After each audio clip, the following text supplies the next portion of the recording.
Hello guys, for today's video, a day in my life as a manglabahay nga nagtrabaho diri sa poultry nga tiglaba sa mga sinina sa Plakman.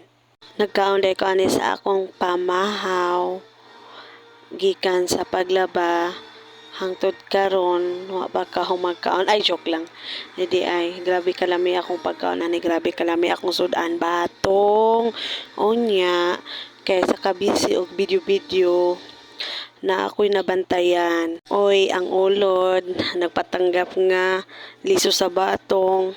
Lord, unta liso ra ni sa batong. Grabe pa na akong hamal-hamalan ni, grabe pa na akong kaon-kaon. Pero lami siya ha, nalang jud ko napansin, unta liso ra ni Lord. Liso ra unta ni.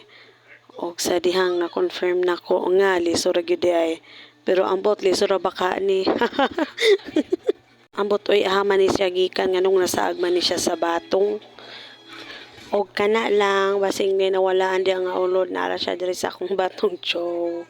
Update lang ko sa ulod. Bye guys. Thank you for watching. Bye.